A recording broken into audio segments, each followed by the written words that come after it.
중국의 전국시대라는 그 시대가 있었는데요. 그때에 위나라에 한 사람이 있었대요. 이제 왕의 촉망받는 그런 신하였는데요. 그 사람 이름은요, 방총이라는 사람이었대요. 방총.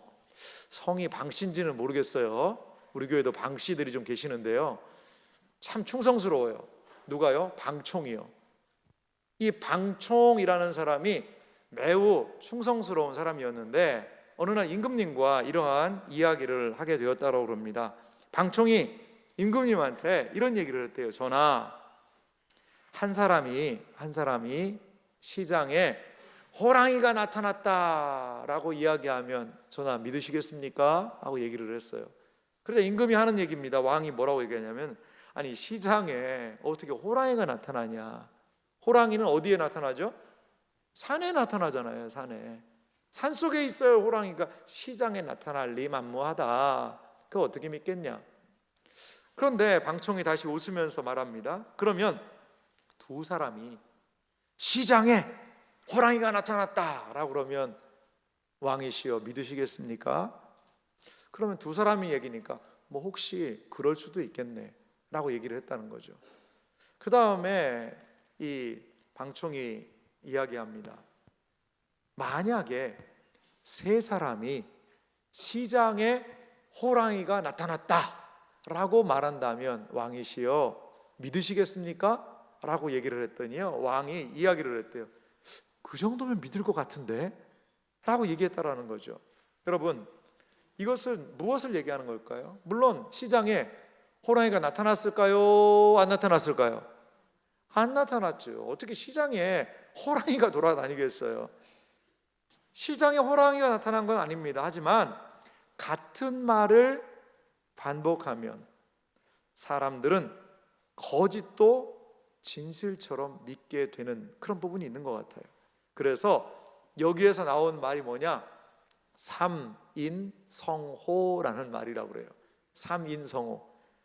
사람 셋이 모이면 뭐도 만들어요? 호랑이도 만드는 거예요. 사람 셋이. 여러분, 이 이야기는요, 말이 가지고 있는 큰 힘을 우리에게 보여주는 것 같아요. 말은 단순히 생각을 전달하는 수단만은 아닙니다. 말은요, 사람의 생각을 바꾸고요, 관계를 바꾸고요, 공동체를 회복하고요, 분위기를 바꾸고, 한 사람의 때로 인생까지도 바꿀 수 있는 힘, 이것이 말에 있다라는 것이죠. 우리는 지난주에요, 죽고 사는 것이 혀의 힘에 달렸다. 살리는 말, 죽이는 말, 말의 능력에 대하여 살펴보았습니다. 그런데 오늘 성경 말씀 보니까요, 단순하게 말의 능력이 있다라는 정도가 아닙니다. 오늘 말씀은 무엇을 이야기하느냐? 말이 어떤 사람을 세울 수 있다라는 것을 오늘 말하고 있다라는 거죠. 오늘 말씀을 통하여서 말이 어떻게 한 인생을 세울 수 있을 것인지, 말로 세워지는 삶은 무엇인지를 함께 살펴보기를 원합니다. 먼저 기억할 것은요, 이 세우는 말은 어떤 말이 우리의 인생과 삶을 세울 수 있느냐? 바로 오늘 성경에 등장한 경우에 합당한 말이 사람을 세울 수 있다라는 거죠. 합당한 말이라는 거예요. 잠언 25장 11절 오늘 본문 말씀을요, 우리 다 같이 한번 읽어볼까요? 함께 읽겠습니다. 경우에 합당한 말은 아로 새긴 은 쟁반에 금 사관이라. 아멘. 오늘 잠언의 말씀을 보십시오. 경우에 합당한 말이 아로 새긴 은장반에 금사가다. 참 좋은 말입니다. 너무나도 복된 말씀이에요.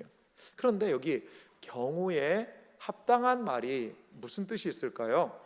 이 원어의 의미를 좀 살펴서 이 부분을 정리해 봤더니요, 이런 뜻이 있더라고요. 경우에 합당하다라는, 거기에 합당이라는 단어는 어떤 단어가 쓰였냐면 그 말이 그 바퀴에 놓여졌다, 이런 뜻이 있어요.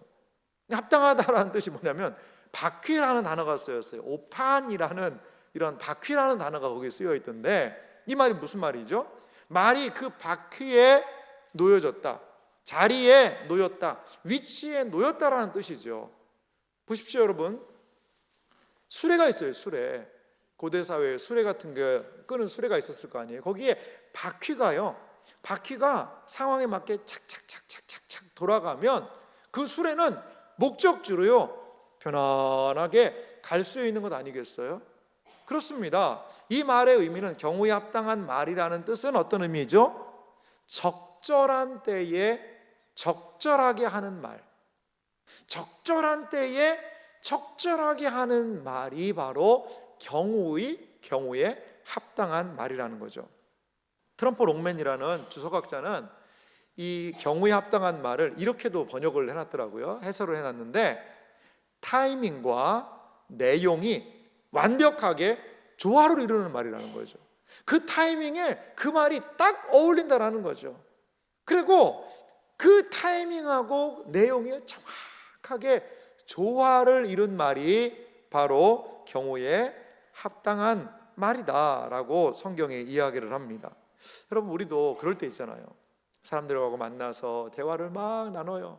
누가 재밌는 이런 이야기를 해요. 막 그 주제로 이야기가 되니까 깔깔거리고 웃고 재밌어 해요.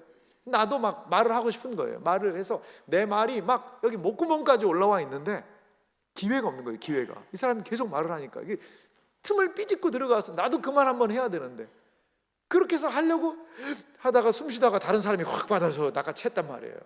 그런데 봤더니 다른 주제로 넘어가 버렸어요. 벌써 난 이 말 해야 되는데 다른 주제로 넘어갔어요. 그러면 아니 잠깐, 그게 아니라가 아니라 어떻게 해요? 그때는 이제 내 그 말 한 타이밍은 어떤 거예요? 지나간 거죠. 그러면 다음 타이밍으로 가야 돼요. 그냥 근데 이거 꼭 해야 된다라고 해서 지나가 버린 걸 다시 뒤돌려서 하려는 것은 경우에 합당하지 않은 말인 것 같아요. 저도 이제 말에 대한 이러한 말씀을 준비도 하고 기도하다 보니까 확실히 좀 말에 대한 생각을 많이 하니까 말에 좀 절제가 생기는 것 같아요. 이번 주중에도 뭐 이야기할 때가 있었는데, 평상시 같으면 그 이야기를 물론 뭐 그렇다고 그게 나쁜 말은 아닌데 할 수도 있었는데, 이거는 좀 절제하면 좋겠다라는 생각이 제 마음 안에 들더라고요. 그러니까 그냥 하고 싶은 말이었지만 스톱 하고 멈췄어요. 뭐 그 이야기 나눴으면 더 재밌기는 했겠지만 멈췄는데, 지나고 나니까 그 말 뭐 안 한 것도 괜찮고 잘한 것 같다라는 제 마음 가운데 생각이 들더라는 거죠. 여러분, 사람들은요 보통 세 종류의 말을 한다라고 그래요. 첫 번째, 어떤 종류의 말을 할까요? 틀린 말 합니다. 틀린 말.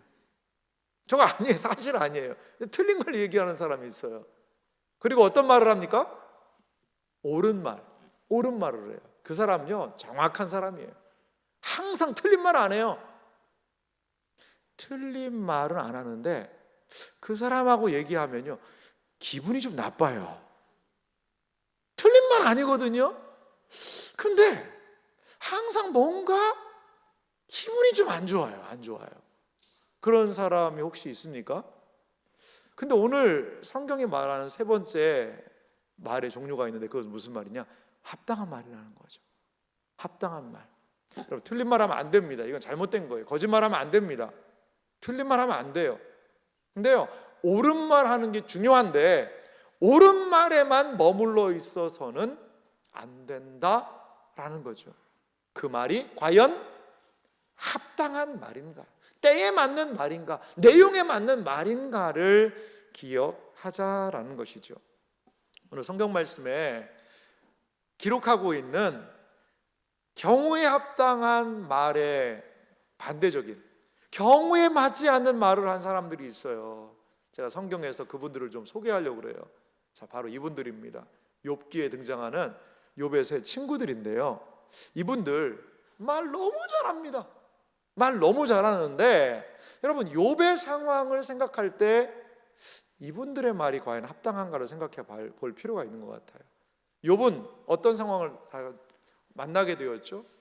자기의 모든 재산을 다 잃었어요. 자녀가 10명이었었거든요. 근데 10명의 자녀들이 어떻게 했어요? 하루아침에 다 죽었어요. 하루아침에. 그리고 자신의 몸에도 병이 생겼어요. 병이. 그러니까 그 욥의 모습을 보면서 아내가 뭐라고 그랬냐면 하나님을 저주하고 죽어라 이런 얘기했어요. 아내가 떠나갔어요. 여러분, 욥보다 힘드신 분 계십니까 혹시? 욥이요 정말 엄청나게 욕봤어요. 정말 이거 성경에서 욥처럼 고난받은 사람이 참 드물 정도입니다. 그런데 그 욥의 친구들이 옵니다. 친구들이 와서 아무 말도 못해요. 좀 시간이 지나자 한마디씩 욥의 친구들이 말을 섞기 시작하는 거예요. 무슨 말을 했을까요?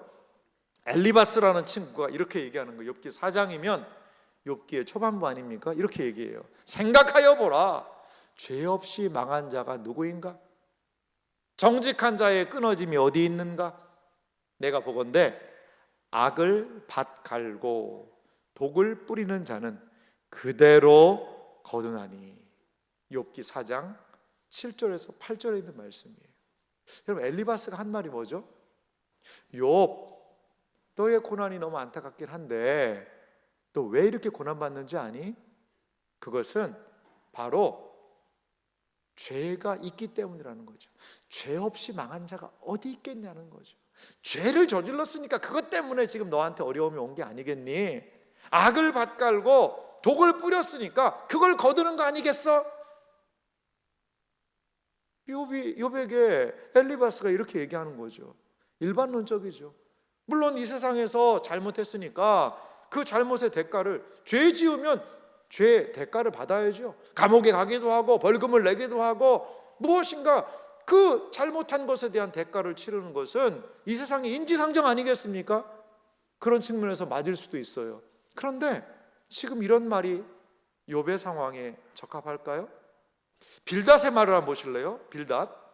빌닷은요 욥기 8장 3절과 4절에서 이렇게 말하고 있습니다. 하나님이 어찌 정의를 굽게 하시겠느냐? 내 자녀들이 주께 죄를 지었으므로 주께서 그들을 죄에 버려 두셨나니. 여러분, 가족은 건들면 되는 거 아니? 가족은 건들면 안 되잖아요, 여러분. 그런데 이 빌닷의 말은요, 자녀들이 왜 죽었는지에 대한 것을 말하면서 뭘 하냐? 네 자녀들이 무엇인가 죄를 저질렀을 것 같다. 욥, 너 네 자녀들을 다 뭐 죄 없이 키운다고 하지만, 잘못 없이 키운다고 하지만 그들이 그렇게 죽은 이유는 죄 때문에 죽은 거 아닐까? 그것을 이야기하는 거죠. 그것을. 자, 소발 봅시다. 소발. 이름이 좀 독특하신 분인데요, 이 소발은 이렇게 이야기를 하고 있어요. 욥기 11장 13절과 14절입니다. 만일 내가 마음을 바로 정하고 주를 향하여 손을 들 때에 내 손에 죄악이 있거든 멀리 버리라. 불의가 내 장막에 거하지 못하게 하라. 아멘. 여러분, 이게 무슨 말입니까? 내가 하나님 앞에 선다 그러면 내 손에 죄, 불의가 내 장막에 있기 때문에 이런 상황이 온 게 아니냐라고 이야기하고 있는 거죠.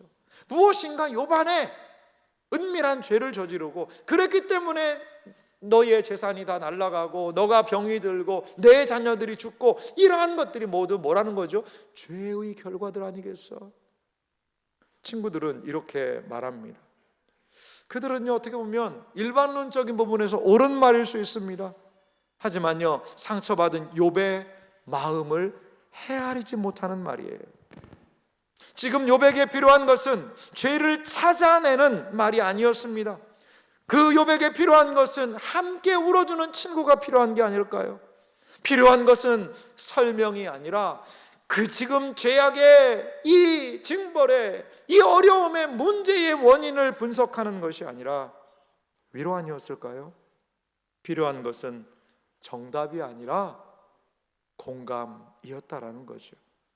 지혜로운 사람은요, 내가 상황을 보고 하고 싶은 말을 하는 사람이 아니라 지금 그 사람에게 가장 필요한 말이 무엇인지를 살피는 말을 하는 사람, 이것이 바로 오늘 성경이 말하는 경우에 합당한 말이 아닐까요?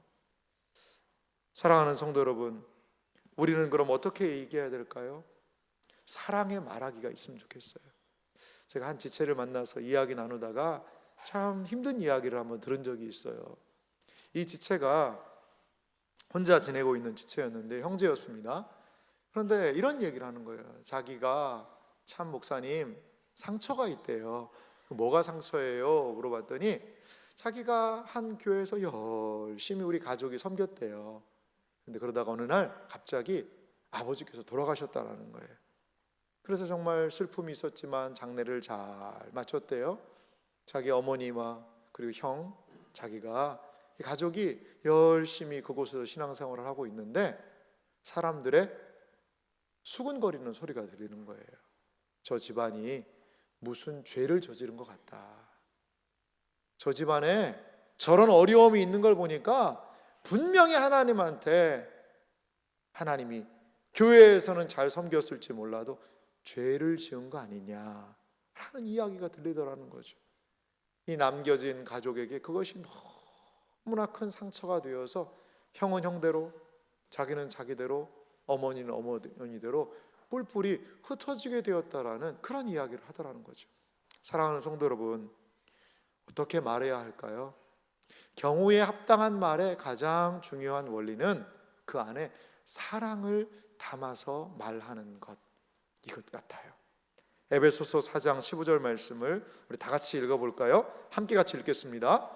오직 사랑 안에서 참된 것을 하여 범사에 그에게까지 자랄지라.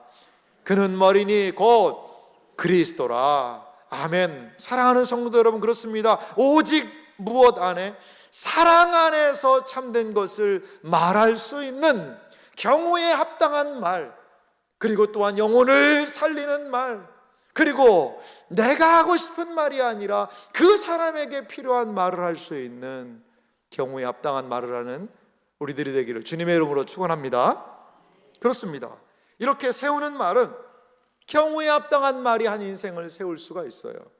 또 하나 오늘 세우는 말의 중요한 특징은 저는 보석 같은 말이 우리의 인생을 세울 수 있는 말이 아닌가 생각이 듭니다. 다시 오늘 본문 말씀을 좀 보면은요, 11절 하반절은 이렇게 말합니다. 아로 새긴 은쟁반에 금 사관이라. 아멘. 여러분, 은쟁반이 있어요. 예쁜 은쟁반이 참 귀하지 않습니까? 거기에요, 금으로 만든 사과를 덕하니 올려놨다라고 생각을 해보세요. 좀 상상은 잘 안 되죠. 상상은 안 됩니다. 근데 이건 무슨 말이냐면 그 당시에 잠언이 기록된 솔로몬 당시에 가장 귀한 무슨 예술품의 의미가 있더라고요. 보니까 가장 귀하다는 거예요. 그러니까 은쟁반에 금사과라는 것은요, 가장 가치가 있는 예술품이라는 의미가 있어요. 더 쉬운 말로 하면 뭐 같다는 거죠? 보석 같다는 거예요. 보석. 이렇게 경우에 합당하게 말하는 것이 보석과도 같다라고 오늘 성경이 얘기합니다. 왜 합당한 말을 보석에 비유할까요? 그것은 적절한 순간에 들은 한마디 말은요, 사람의 인생에 많이 남아요. 그래서 마음에 보석처럼 남아 있는 것이라는 거죠. 우리도요, 많이 낙심할 때, 힘들 때 들었던 그 위로의 말이 마음에 남지 않습니까? 포기하려고 그랬을 때 들었던 그 격려의 말이 남아있지 않습니까? 그 말은 단순한 소리가 아니라 우리의 마음에 남겨진 보석과도 같은 말이에요. 어떤 말은 일평생 잊혀지지 않는 마음의 보석이 됩니다. 반대로 상처 주는 말 역시 오래 남아요. 말 한마디 때문에 교회에 나오지 않는 그런 분들도 계시기도 합니다. 그래서 지혜로운 사람은 함부로 말하는 사람이 아니에요. 여러분, 우리의 말은 보석을 다루듯이 신중하게 말해야 합니다. 때에 맞는 말 한마디가 한 사람의 인생에 보석과도 같은 선물을 줄 수 있는 거예요. 우리의 말하기는요, 여러분, 보석함을 열듯이, 보석함을요 확 열거나 그러지 않잖아요. 보석함을 탁 열면요, 거기에 내 금붙이들이 가득 들어있지 않습니까? 그 보석함을 열듯이 말하는 말, 그 보석함을 열어서 그 안에 아름다움을 드러내는 그러한 말하기가 우리의 삶 가운데 이어지기를 주님의 이름으로 간절히 소망합니다. 이렇게 보석과도 같은 말을 하신 분이 계세요. 그게 누구냐? 우리 예수님이에요. 자, 예수님이 어떻게 보석과도 같은 말을 했는지 보실래요? 요한복음 8장에 보니까 예수님이 한 여인을 만나시는 사건을 성경이 기록하고 있어요. 서기관과요 바리새인들이 한 여인을 예수님께 데려왔어요. 근데 이 여인은 간음하다가요 현장에서 잡혔대요. 현장에서. 그래서 이 간음한 여인에 대해서 예수님이 어떻게 행동하는가를 보겠다는 거죠. 이게 어떻게 보면 예수님에 대한 시험이라는 걸 알 수 있는 게, 간음하다가 현장에서 잡혔다면 누구도 있을 거예요. 그 간음죄를 저지른 남자도 있을 거 아니에요. 그 사람은 데려오지도 않았어요. 이 여성만 데려왔거든요. 그러니까 무엇인가 지금 이 사람들이 예수님을 올무에 잡아서 책을 잡기 위한 것 같아요. 자, 5절에 그들은 이렇게 말합니다. 모세는 율법에 이러한 여자를 돌로 치라 명하였거니와 선생은 어떻게 말하겠나이까? 이 사람들이 물어보는 거죠. 자, 그러면 그래, 모세의 율법에 나와 있으면 뭐 하는 수 없지, 뭐 돌로 쳐라 라고 그러면 예수 선생이 사랑이 없다, 예수 선생 사랑도 없네, 이렇게 얘기할 거 아니겠어요? 그 여인을 하지 마라, 니네들 속셈 다 안다, 나를 누명 쓰려고 그러는 거지, 그 여인 그렇게 하면 안 된다 라고 하면 예수 선생은 율법을 어기는 사람이다 라고 이야기하지 않겠습니까?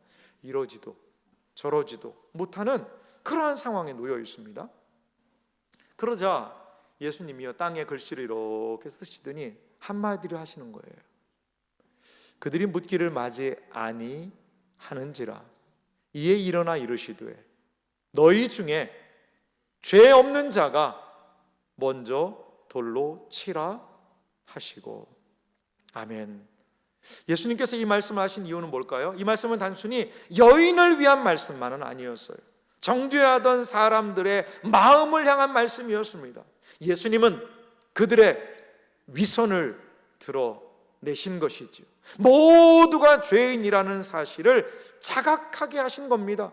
9절 말씀 봅시다. 그들이 이 말씀을 듣고 양심의 가책을 느껴 어른으로 시작하여 젊은이까지 하나씩 하나씩 나가고 오직 예수와 그 가운데 섰는 여자만 남았더라. 아멘. 그들의 양심이 자극한 거죠. 내가 지금 정의를 가지고, 나의 정의를 가지고 저 여인을 돌로 쳐 죽여서 이 땅에서 악을 제거하겠다라는 정의를 가지고 일어났어요. 예수님이 하신 말씀은 뭐죠? 네가 지금 정의를 외치며 들고 있는 그 돌로 과연 저 여인을 칠 만큼 너는 정의로운 사람인가? 너는 죄 없는 사람인가? 를 예수님이 말씀하고 계신 겁니다.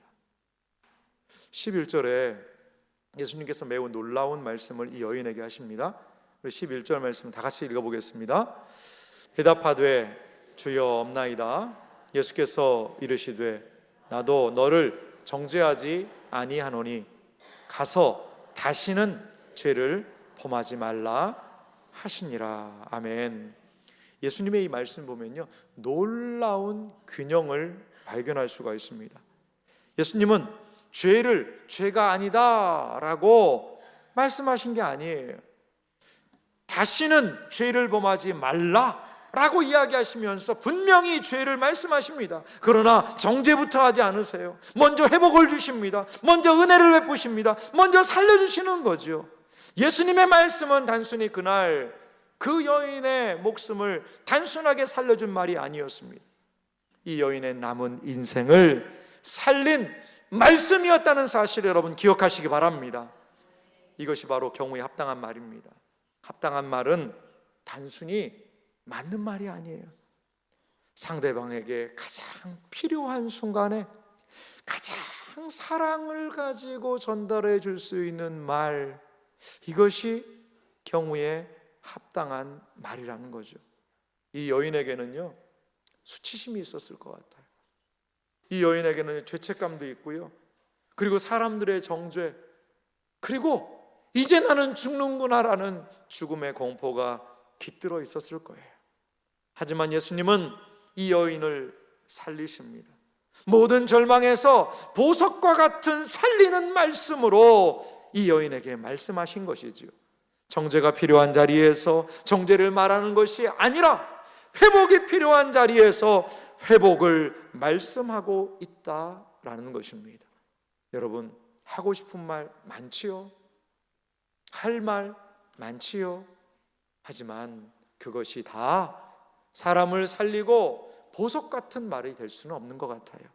우리의 말이 예수님처럼 그 사람에게 꼭 필요한 보석과도 같은 그 말을, 이 여인에게 보석과도 같은 말을 했던 예수님처럼 우리도 보석과도 같은 말을, 보석함을 열어서 보석을 소중히 꺼내는 것과 같은 심정으로 말할 수 있는 우리들의 말하기가 되기를 주님의 이름으로 축원합니다. 그렇습니다, 여러분. 이것이 살리는 말이죠. 경우에 합당하게, 단순하게 옳은 말이 아니라 합당한 말로. 사람을 살리는 말은 단순한 말이 아니라 보석처럼 내 중심의 말이 아니라 말씀을 듣는 그 사람의 심정으로 말하는 말하기가 우리에게 있어야 할 줄 믿습니다. 오늘 잠언 25장 11절에 있는 말씀을 신약에서 실천한 한 분을 저는 마지막으로 소개하고 싶어요. 그 사람의 이름은 누구냐? 바로 바나바라는 분이에요. 바나바는요, 오늘 성경에 등장한 이 말씀처럼 경우에 합당한 말로, 또 보석처럼 말하는 말로 사람들을 세우고 있는 것을 볼 수가 있습니다. 사도행전 4장 36절에서부터 7절에 보면 바나바가 누구인지를 우리에게 소개해 주고 있는데, 우리 두 절을 같이 읽어봅시다. 구브로에서 난 레위족 사람이 있으니 이름은 요셉이라. 사도들이 일컬어 바나바라, 번역하면 위로의 아들이라 하니, 그가 밭이 있음에 팔아 그 값을 가지고 사도들의 발 앞에 투니라. 아멘. 36절 말씀을 다시 한번 보실래요? 이 바나바라는 사람이 있는데 원래 이름은 뭐죠? 요셉입니다. 요셉인데 이 바나바를 사도들이 뭐라고 불렀냐? 요셉을 뭐라고 불렀냐? 바나바라고 불렀어요. 바나바 이름이 뜻이 뭐라는 거예요? 위로의 아들이란 뜻이에요. 위로하는 사람이에요. 바나바는 그냥 어깨 툭툭 두드려주면서 아유 수고했어요, 아유 이번에 많이 힘드셨네요, 아유 고생하셨어요, 이러한 말만 하는 사람이 아니라 직접적으로 사람들을 세우고 공동체를 살리는 그런 사람이었다는 거죠. 바나바의 위로를 받아서 살아난 사람이 있습니다. 누군지 아세요? 바로 사도 바울이에요. 사도 바울의 말씀을 보면 사도행전 9장 26절에서부터 27절 말씀 보니까 거기에 바나바가 어떻게 사도 바울을 살렸는지, 세웠는지를 성경이 기록을 하고 있어요. 사도행전 9장 26절 봅시다. 사울이 예루살렘에 가서 제자들을 사귀고자 하나 다 두려워하여 그가 제자됨을 믿지 아니하니.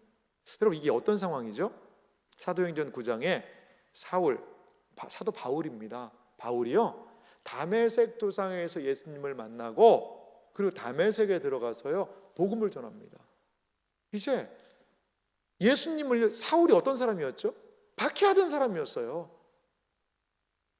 사도행전 7장에 보면 스데반이 순교합니다. 스데반이 순교할 때 이 사람 돌 맞아 죽어도 돼 라고 증인으로 딱 서 있던 사람이 누구였어요? 바로 이 사울이었어요. 그리고 교회를 박해하고 핍박하고 그리고 성도들을 잡아들이고 옥에 가두고 다메섹까지 가서 믿는 사람들을 잡아다가 예루살렘으로 끌고 오려고 갔던 사람이었어요. 근데 그 사람이 예수님 만났다라는 거죠. 근데 이게 믿겨집니까, 여러분? 분명히 사울이 교회를 무너뜨리기 위해서 지금 함정을 파고 있을 거야 라고 생각했다는 거죠. 성경은 뭐라고 얘기해요? 다 두려워했대요. 그가 제자됨을 믿지 않았다는 거죠. 그때에 등장한 사람이 있으니 그게 누구예요? 바나바예요. 사도행전 9장 27절 말씀을 다 같이 읽어볼까요? 함께 같이 읽겠습니다. 바나바가 데리고 사도들에게 가서 그가 길에서 어떻게 주를 보았는지와 주께서 그에게 말씀하신 일과 다메섹에서 그가 어떻게 예수의 이름으로 담대히 말하였는지를 전하니라. 아멘. 그렇습니다. 많은 사람들은요, 그 당시에 다른 사도들은 이 사울의 과거만 집중한 거죠. 저 사람 박해하던 사람 아니야? 저 사람 무서운 사람이야? 교회를 없애려는 사람이야? 그 과거만 본 거죠. 하지만 바나바는 무엇을 보았습니까? 주님을 본 것, 그에게 말씀하신 것, 다메섹에서 예수의 이름으로 담대히 말한 것, 그리고 하나님께서 이 사울을 통하여 행하실 일들을 바나바는 기대하고 바라봤다라는 거죠. 바나바의 이러한 연결을 통하여서 사울은 사도 바울로 복음을 증거하는 놀라운 은혜의 역사를 펼쳤던 것을 우리는 볼 수가 있습니다.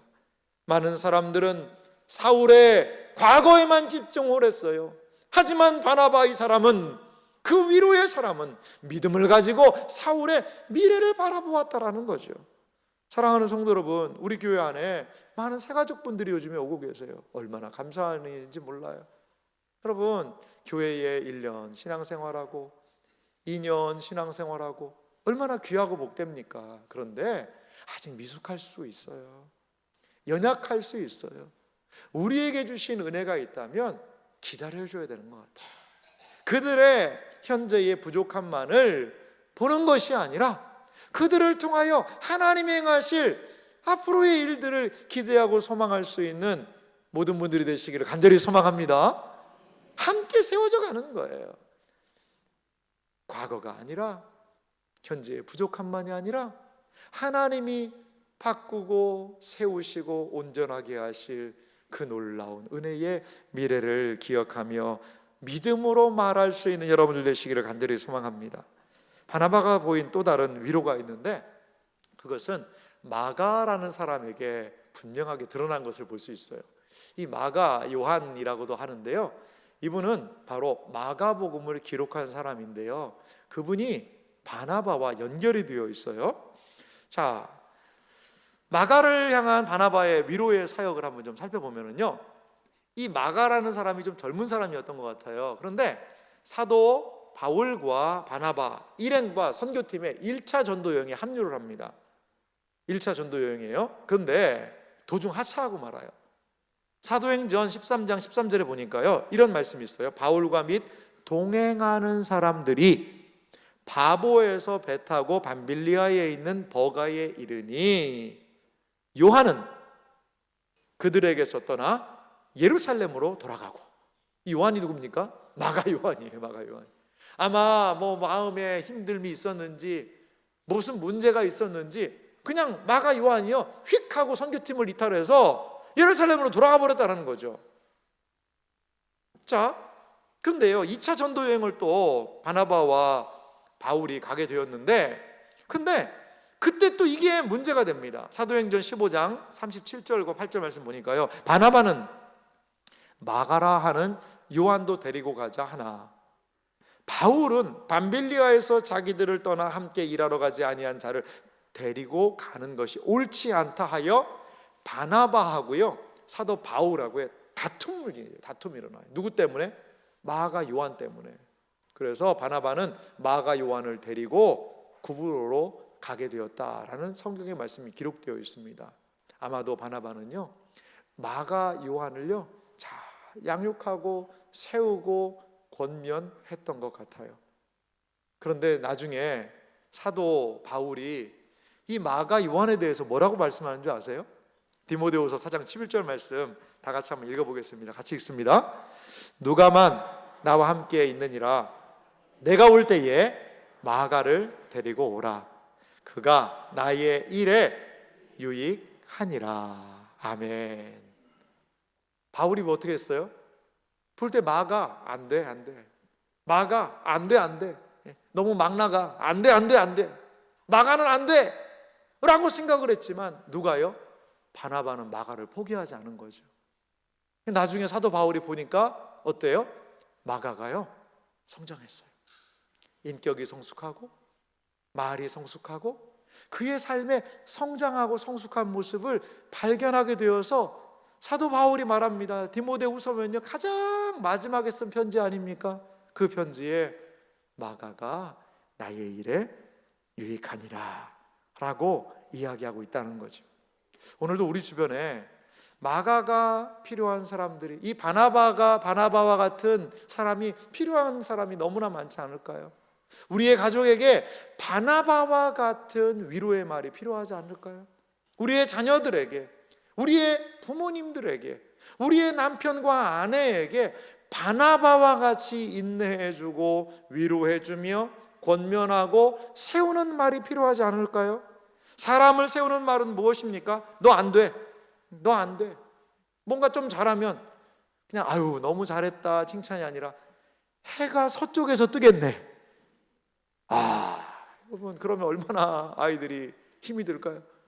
잘했다고 인정해 줘야 돼. 너 안 돼. 어쩌다가 아이고 소가 뒷걸음질 하다가 개구리를 밟았네. 이런 말. 여러분 이렇게 말하면요 그 세워질 수가 없는 거예요. 세워질 수가. 여러분 세우는 말은 무엇이죠? 하나님께서 너를 통해 일하실 거야. 그걸 바라보는 겁니다. 현재는 가능성이 없어 보여요. 여러분 사람을 세우는 말은요 현재를 평가하는 말이 아니에요. 하나님의 미래를 바라보고 하는 말입니다. 한 사람의 가능성을 보고 하는 말입니다. 바나바처럼 사람 안에 있는 하나님의 가능성, 하나님이 일하실 것을 바라며 말하는 것, 이것이 바로 세우는 말이라는 사실을 여러분 믿으시기 바랍니다. 그러할 때에 우리의 가정이 세우는 말을 통해 세워질 수 있습니다. 우리의 사랑방이 세워질 수 있습니다. 우리의 직장이, 우리의 사업이, 우리의 삶이 세워질 수 있습니다. 그리고 또한 무엇보다도 그러한 말들 속에서 주님의 몸 된 교회가 더욱더 굳건하게 세워질 수 있다는 사실을 여러분 믿으시기 바랍니다. 저도 말에 대한 설교를 하면서 예전이 좀 생각이 났어요. 가만히 생각해 보니까요 제가 고등학교 때 이야기가 좀 생각이 났습니다. 저희 부모님은 이제 시골에서 교회를 개척해서 열심히 사역을 하고 계셨고 이제 부모님이 저에게 기회를 좀 주셔서 제가 태어났던 곳에서 가서 공부할 수 있는 그런 기회를 얻어서 공부를 했습니다. 그런데 거기서 혼자 부모님 떨어져서 하숙하면서 지내다 보니까 참 마음이 물론 좋은 기회이기도 하지만 그 학창시절 청소년기에 너무나도 기회이지만 참 마음의 무너짐이 그냥 뭔가 안정되지 못한 시기 아니겠어요? 그럴 때마다 부모님이 저를 많이 격려해 주셨던 것 같아요. 특별히 저희 부친이 편지를 좀 자주 써주셨어요. 한 번은 편지를 쓰셨는데 그 편지에다 뭐라고 얘기를 하냐면 뭐 잘 이렇게 해서 하고 해라 라고 하면서 너는 천국 대사의 아들이다 이런 표현을 써놓으셨어요. 그러니까 시골 교회에서 교회 개척하고 목회하고 계신 부친은 자신을 뭐라고 인식했냐? 나는 천국 대사다. 야, 저희 아버지 참 배짱도 좋아요. 배짱이 좋아요. 누가 나 건드냐? 나 천국 대사다. 그런 마음으로 사역을 하셨는데 저한테도 네 아버지가 천국 대사야. 너 기죽지 마라. 그리고 천국 대사의 아들답게 살아라. 그게 저한테 얼마나 큰 그 당시에 위로가 됐는지 몰라요. 답답하고 힘들 때 산에 가서 혼자 소리 지르는 것 같아요. 나는 천국 대사의 아들이다. 막 소리 지르면서 그 시간들을 그 청소년기에 쉽게 조석으로 변하는 마음을 붙잡았던 것 같습니다. 사랑하는 성도 여러분, 사람을 세우는 지혜로운 말하기가 참 우리에게 필요한 것 같아요. 알기는 아는데 여러분 쉽지는 않잖아요. 그래서 우리 주님이 우리에게 필요하지 않겠습니까? 은혜가 필요하지 않겠습니까? 여러분 지혜로운 말, 경우에 합당한 말, 보석 같은 말에서 넘어져도요 다시 결심하고 기도하셔야 돼요. 오늘 이 예배를 통하여 사람을 세우는 말이 무엇인지 우리 알았잖아요. 이제 그것으로 머물러 있으셔서는 안 돼요. 주님, 나의 입술의 모든 말과 마음의 묵상이 주께 연락되게 하소서. 내 마음이, 내 속사람이 하나님이 주시는 은혜로 강건하게 하여 주시옵소서. 그리하여 주님과 함께 말하고 주님과 함께 살리고 경우에 합당한 말, 마치 보석함을 여는 것과 같은 그러한 말, 영혼을 세우고 사람을 살리는, 그렇게 말하는 나의 인생이 되게 하여 주시옵소서. 소망의 때에, 낙심할 때에, 정죄할 때에, 그것이 아니라 비난보다 격려를, 정죄보다 축복을, 낙심보다 소망을 증거할 수 있는 우리들의 살리는 말, 경우에 합당한 말하기가 우리의 인생을 통하여 수많은 영혼들을 세울 수 있기를 주님의 이름으로 축원합니다.